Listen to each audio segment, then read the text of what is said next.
Selamat pagi semuanya. Pagi, Pak. Oke, hari ini kita akan masuk ke pertemuan 9 terkait kerusakan bahan pertanian.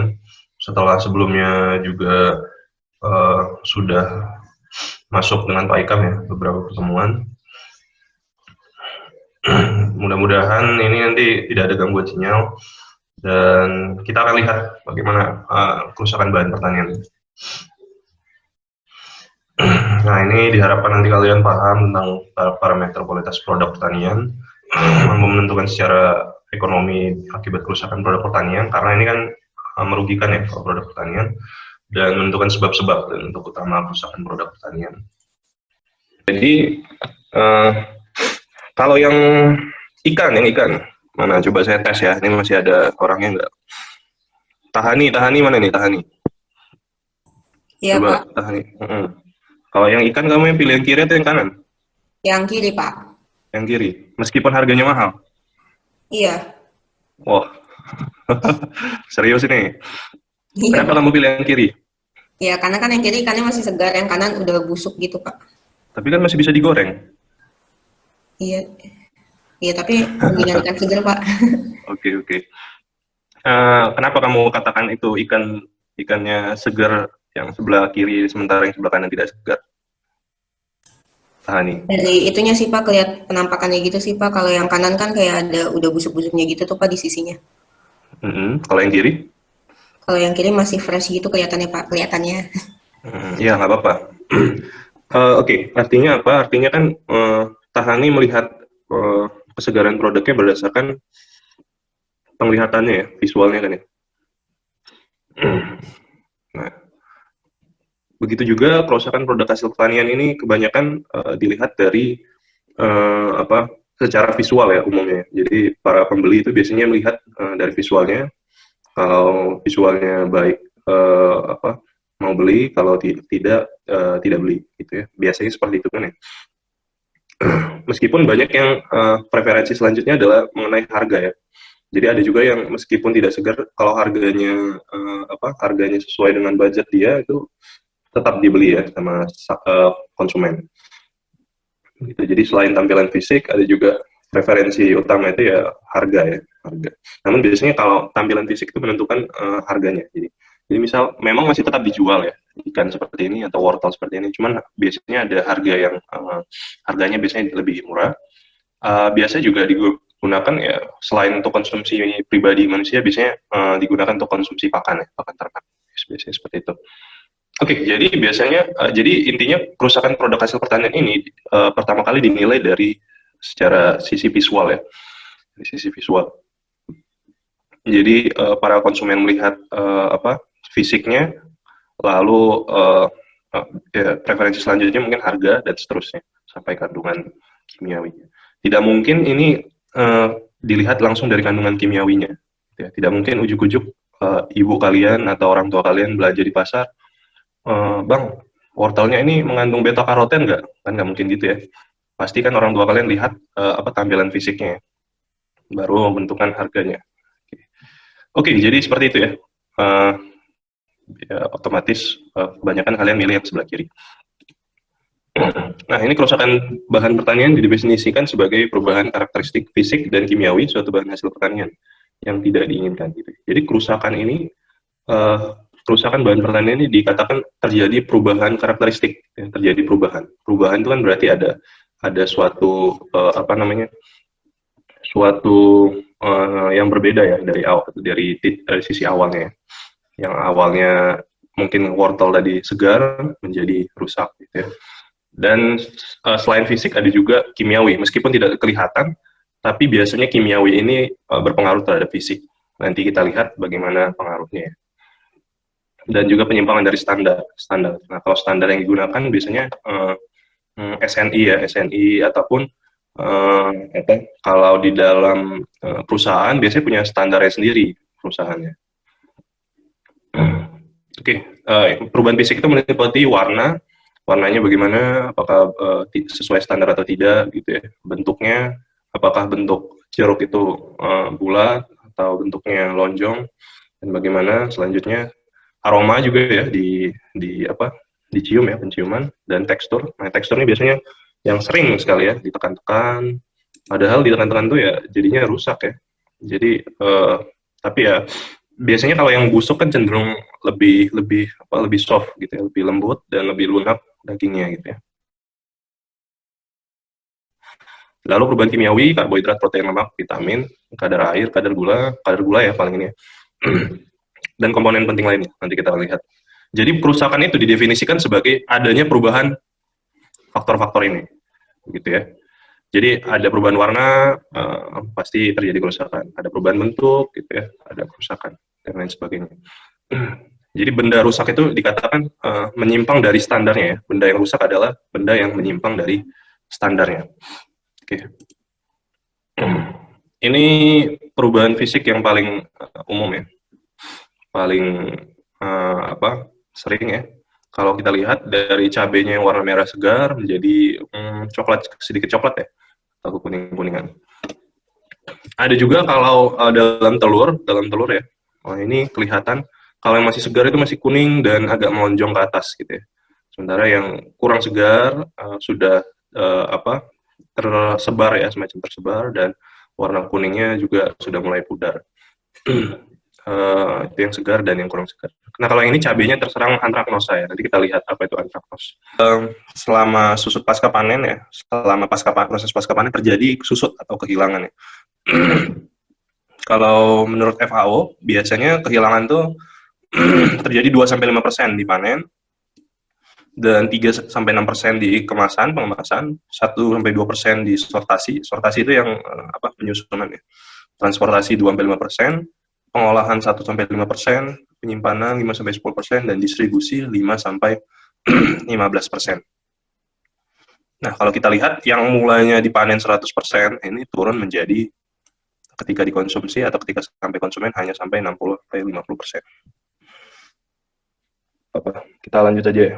Jadi memang di distribusi ini tinggi karena rentan sekali ya kerusakan ketika proses distribusi ya. Jadi mungkin nanti cara menumpuknya tidak baik, lalu dalam proses pengantaran juga nanti banyak guncangan gitu ya. Dan akhirnya itu yang menyebabkan kerusakan bahan hasil pertanian tersebut. Nanti akan kita lihat guncangan itu bisa menyebabkan kerusakan juga ya, meskipun guncangan sedikit guncangannya, namun ketika itu dikemas, ketika bahan hasil pertanian tersebut dikemas, itu nanti dikemas tidak dengan baik kemasannya, maka akan menyebabkan gesekan, dan gesekan itu yang akan nanti menyebabkan kerusakan. Ini kerugian finansial ya akibat kerusakan.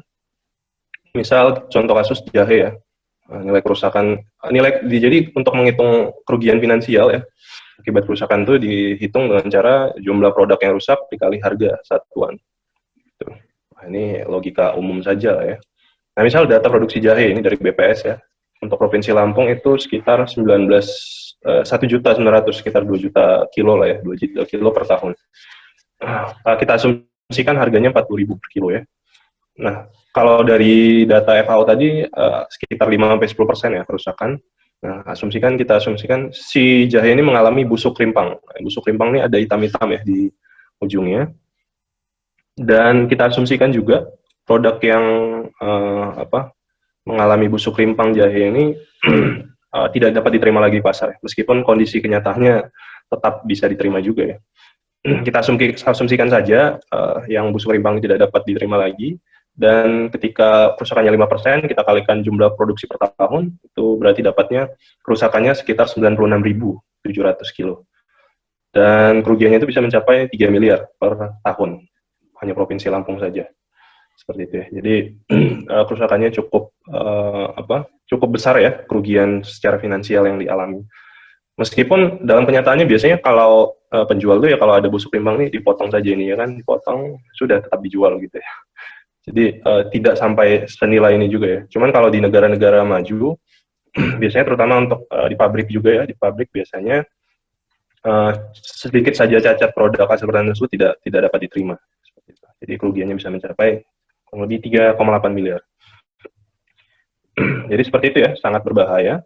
Dan ini beberapa berita ya tentang kerugian akibat kerusakan bahan pertanian, misal tanaman cabai, misalnya lalat buah. Lalat buah itu yang apa namanya, alat kecil ya kecil alat memang ya. Apa nanti akan kita lihat ya, si lalat buah ini cukup unik. Di beberapa buah dia menanamkan apa telurnya ke dalam buah tersebut, lalu pergi dan nanti tiba-tiba apa larvanya sudah tumbuh dan rusak produk hasil pertanian tersebut. Dan juga petani ya yang apa kadar airnya tinggi, jadi kadar airnya juga berpengaruh ya. Kalau kalian punya usaha apa jagung, nah nanti kalau kadar airnya tinggi, pabrik itu tidak mau terima, atau mungkin tetap diterima, namun harganya dikurangi sebagai biaya pengeringan yang dilakukan oleh pabrik tersebut seperti itu. Jadi kadar airnya sangat penting. Oke, jenis-jenis kerusakan berdasarkan sumbernya ya, ada 1, 2, 3, 5. Saya klasifikasikan hanya 5 saja. Kerusakan secara mikrobiologis, oke, mekanis, kimiawi, fisik, dan fisiologis. Yang pertama, mikrobiologis. Oke, kerusakan ini disebabkan oleh kontaminasi mikroorganisme, baik jamur, atau bahasa umumnya nanti adalah cendawan. Cendawan, jamur, mirip-mirip saja. Dan juga bakteri. Oke, ini contoh produk hasil pertanian yang terserang mikroorganisme ya. Contoh yang pertama itu misal cabai yang terserang antraknos ya. Nah, jadi antraknos ini berasal dari Coledochrysium capsicum. Nah, ini nama cendawannya.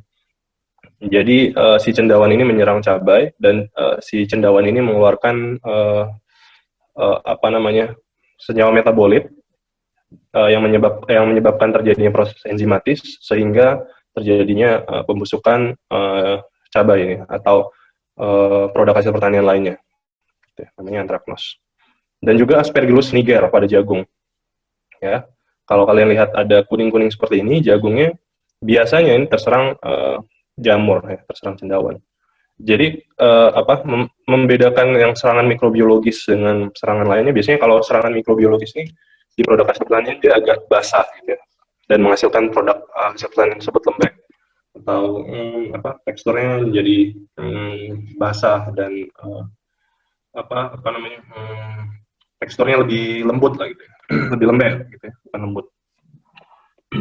Nah, kalau kalian lihat di sini, ini jagung yang terserang Aspergillus niger ini disebabkan oleh kadar air yang tinggi juga ya. Kadar air yang tinggi itu tumbuh subur dapat mendukung optimalnya pertumbuhan jamur dan mikroorganisme lainnya. Dan yang ini Aspergillus flavus, ini kacang-kacangan ya. Menyerang kacang-kacangan, termasuk ke jagung juga ya. Jagung ada diserang Aspergillus flavus juga ya. Jagung. Jadi si Aspergillus flavus ini menghasilkan racun namanya aflatoksin yang bisa mematikan ya bagi tubuh, itu sangat bahaya. Seperti itu. Ada beberapa penelitian menunjukkan bahwa berapa persen kacang di Bogor itu sudah terserang ini ya, terserang aflatoksin, sudah mengandung aflatoksin. Gitu ya. Jadi kacang sudah terserang aflatoksin, otomatis produk-produk turunan lainnya seperti pecel, lalu apalagi kalau Bogor kupat tahu, ya. Dan produk-produk lainnya itu menurut penelitian itu banyak mengandung aflatoksin. Gitu ya. Mengapa? Karena biasanya mereka dalam membuat pecel, kalau pecel kan ada bumbunya digiling ya, pakai gilingan kan. Nah, biasanya buat giling menggiling bumbunya itu biasanya gilingannya itu tidak dibersihkan dengan baik gitu ya. Jadi masih ada sisa-sisa kacangnya, otomatis si Aspergillus flavus ini tumbuh subur, dan untuk pembuatan bumbu pecel selanjutnya itu otomatis sudah mengandung Aspergillus flavus. Dan karena si Aspergillus flavus ini menghasilkan aflatoksin, otomatis pecel atau kupat tahu atau mungkin jajanan kacang-kacangan lainnya itu mengandung aflatoksin. Gitu. Jadi sangat bahaya aflatoksin ini. Dan juga ini ya, kalau kalian pernah lihat iklan tolak angin ya, kan biasanya bebas dari kandungan aflatoksin gitu ya. Jadi si Aspergillus flavus ini tidak hanya menyerang kacang-kacangan saja, tapi beberapa produk hasil pertanian lainnya. Seperti jahe, kalau yang produk-produk tolak angin ya, kalau nggak salah, tolak angin. Seperti itu ya. Jadi ya hati-hati saja ya makan kacang-kacangan dan juga produk-produk hasil pertanian lainnya yang dapat diserang oleh Aspergillus flavus ini. Oke. Penelitian saya juga sebelumnya itu melihat kandungan aflatoksin pada jagung ya. Dan ternyata banyak di muka di hilir atau akhir dalam antara masuk mungkin pedagang besarnya, para pedagangnya. Seperti itu. Ini faktor-faktor yang mempengaruhi pertumbuhan, nutrisi ya. Sudah pasti ya nutrisi ya. Kalau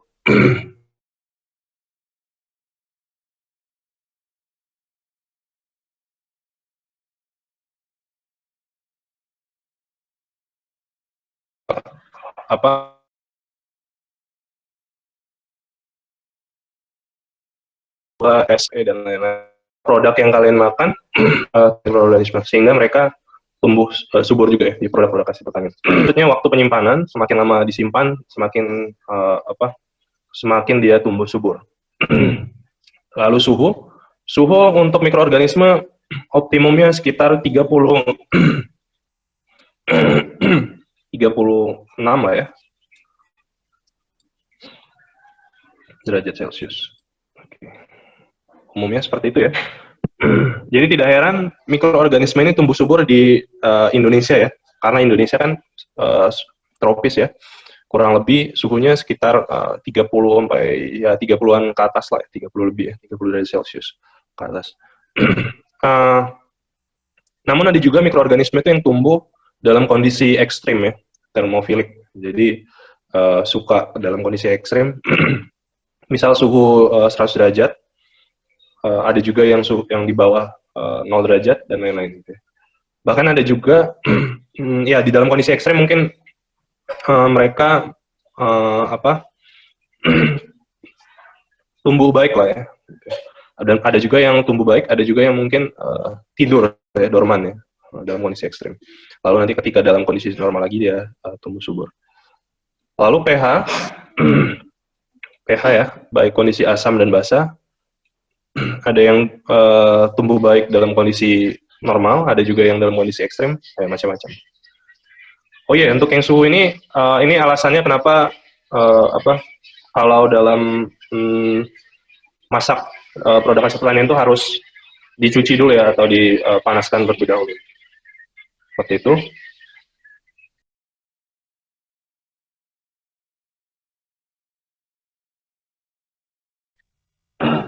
Lalu ketersediaan oksigen, ini sudah pasti seluruh makhluk itu butuh oksigen.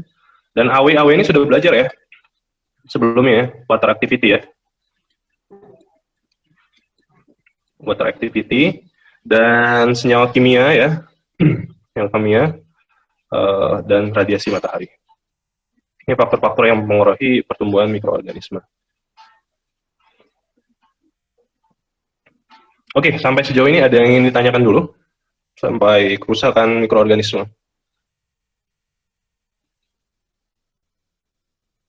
Saya mau lihat dulu ya ininya. Ada yang ingin ditanyakan?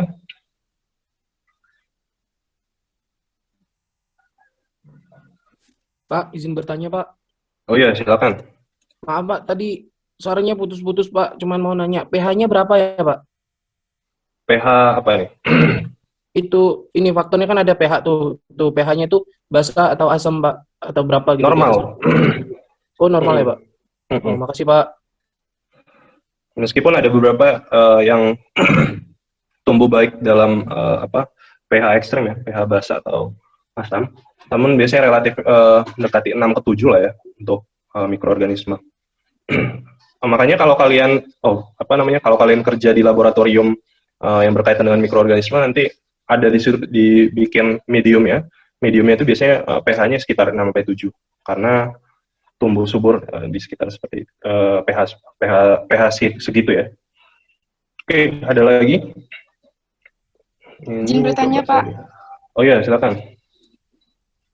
Pak mau tanya, kan kalau kayak buah-buahan segar, sayuran segar, itu kan apakah cukup kalau dicuci pakai air aja? Apakah cukup? Kayak mencuci buah sayur gitu pakai air saja? Atau harus dicuci gimana gitu, Pak? Apa? Nanti kan mau dimasak juga kan? Yang pasti sayurnya Kalau kan? buat buah-buahan itu gimana, Pak? Kalau buat apa? Buat Lalapan ya? buah-buah. Ya, kayak lalapan gitu kan, kayak di rumah-rumah makan lesehan kan lalapannya segar Ya gitu. sebaiknya kalau saya menyarankannya dicuci pakai air panas ya. Karena kan mikroorganismenya masih dalam jumlah yang sedikit ya, tidak terlalu banyak. Di dalam tubuh kita ini kan masih bisa mentolerir mikroorganisme yang masuk sebenarnya. Cuman kalau dalam jumlah yang banyak itu tidak baik, gitu, bisa menyebabkan penyakit. Jadi saya menyarankan sebenarnya mencucinya menggunakan air panas kalau sayuran-sayuran yang fresh product ya, lalapan dan lain sebagainya. Nah, untuk buah-buahan seperti apel dan lain-lain, kenapa harus dicuci? Biasanya selain mikroorganisme ada juga namanya lilin ya. Jadi buah-buahan itu kan ada lilinnya. Nah, kalau misal apel dari Cina ya, apel dari Cina itu kan bisa bertahan sampai bahkan sampai setahun ya masa simpannya, karena dilapisi oleh lilin. Ada lilin lah ya. Jadi lilin ini bisa mempertahankan umur simpan si apel tersebut. Nah, namun lilin ini macam-macam jenisnya. Ada yang berbahaya, ada yang dapat dimakan atau edible, ada juga yang tidak dapat dimakan. Gitu. Kalau yang dapat dimakan biasanya lilin lebah ya. Biasanya dari sarang lebah itu digunakan sebagai pelapis ya, atau pelapis pelapis buah-buahan ya. Nah, namun biasanya kalau yang produk-produk ekspor impor itu biasanya menggunakan lilin yang senyawa kimia ya. Nah, kalau kalian lihat, kalau kalian cuci dengan air panas saja, itu saya pernah coba, itu dia masih tetap ada lilinnya. Lalu kalian kikis, coba kalian kikis tuh buahnya, ini pisau ya, kalian kikis. Nah itu bahkan ketika sudah disiram air panas pun masih tetap ada gitu ya. Gitu. Ya sebaiknya saya menyarankan kalau yang buah-buahan, terutama apel dan lain-lain yang berpotensi, yang ada potensi pelapisan dengan lilin itu sebaiknya dikupas. Kalau saran saya, jadi sebaiknya dikupas, dicuci air panas boleh, dan dikupas gitu ya. Sebaiknya dikupas. Begitu mungkin, Novi. Pak, mau tanya lagi, kalau kan ada kan kayak sabun khusus buat pencuci buah, itu gimana, Pak? Sabun apa namanya? Kan ada kayak Sunlight juga ada kan, Pak? Sunlight, ya, yang bisa buat nyuci buah sayur. Itu gimana, Pak, tanggapannya? Pada dasarnya sebenarnya sabun itu kan mengandung deterjen ya. Deterjen, lalu sifatnya deterjen ini adalah mengurai mengurai dinding sel. Ya, kalau dalam mikroorganisme bahkan itu mematikan ya, bisa mematikan mikroorganisme. Jadi memang deterjen itu baik untuk membunuh mikroorganisme. Cuman perlu kita ketahui juga apakah deterjen ini baik atau tidak untuk kesehatan tubuh. Sudah pasti tidak baik ya kalau minum deterjen. Ada yang pernah coba minum deterjen? Tidak ada ya. Sudah pasti tidak baik. Jadi memang kalau produk hasil pertanian yang dicuci dengan sabun, sebaiknya dibilas lagi dengan air bersih. Kalau saya ya, agar tidak ada sisa sabun yang tertinggal dari hasil pencucian ya. Mungkin seperti itu kalau saran dari saya. Oke, Pak, terima kasih. Oke, terima kasih. Kita lanjut dulu saja ya. Oh ya, untuk yang absennya, untuk yang baru masuk ini ya. Bentar. Saya bagikan lagi ya.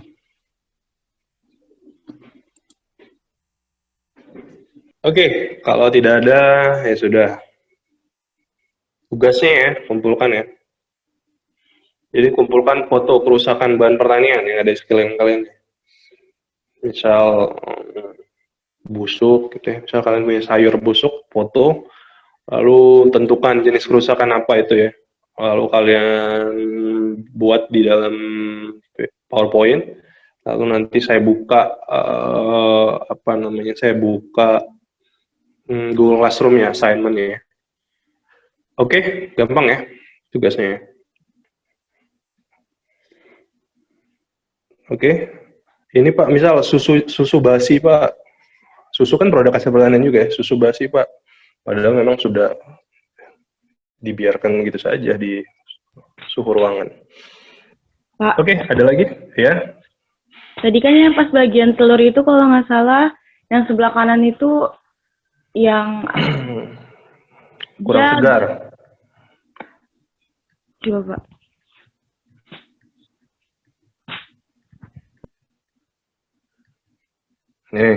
Ini ya. Yang sebelah kanan itu yang lebih fresh, yang sebelah kiri itu yang kurang fresh gitu. Tapi yang sebelah kiri kuning kok Pak. Gimana sih tadi? Kuningnya kan lebih cerah yang ini, sebelah kanan ini. Kiri kan? Sebelah kanan. Ini kan kuning gelap kan? Yang sebelah kiri. Mengarah ke orange malah. Oke Iya kan Pak. ya? Tapi kalau saya, berarti saya selama ini makannya yang less fresh dong. Ya memang telur di Indonesia seperti itu. Makanya jadi ada cerita ya, orang luar negeri mau makan, kalau di luar negeri kan makan telurnya mentah-mentah ya. Nah kalau ada, ya benar, karena penanganan telur di sana kan baik kan. Nah ada orang luar negeri mau makan telur di Indonesia mentah-mentah, besok-besoknya mencret malah. Karena ya ini sudah tidak segar lagi dan penanganannya beda ya dengan yang di luar negeri. Seperti itu ya. Cuman ya kita, ya paling telur digoreng ya, lalu dicampur dengan campuran lain ya. Kalau kita sebagai orang Indonesia nggak ada masalah sebenarnya ya, terhadap preferensi produk tersebut ya. Mau makan yang pisang agak coklat-coklat juga pasti dimakan juga gitu ya. Gitu. Jadi sebenarnya ya beginilah kita ya, kualitas nomor 2 gitu ya, kuantitas is number 1 kalau kita. Seperti itu. Bahkan ada cabai yang sudah sudah jelek kondisinya tetap dijual dengan harga murah. Seperti itu. Dan kita sebagai orang Indonesia ya mau-mau saja terima, nggak ada masalah. Gitu kan ya? Benar nggak? Ya sudah, terima kenyataan ya. Namun kalau kalian tinggal di luar negeri ya sudah pasti orang-orang yang sampai hal detail ini juga diperhatikan ya. Produknya segar atau tidak, organik atau tidak. Nah, itu. Makanya produk organik itu nggak laku di Indonesia ya. Orang Indonesia makannya ya ala kadarnya aja, yang penting kenyang. Seperti itu. Oke ya, ada lagi?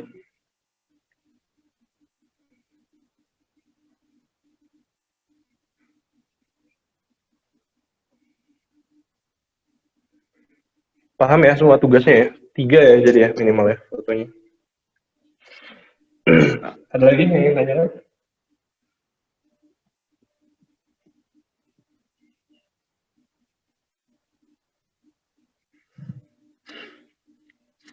Tidak ada? Kalau tidak ada, kita akhiri saja. Silakan kalau ada yang ingin tanyakan lagi,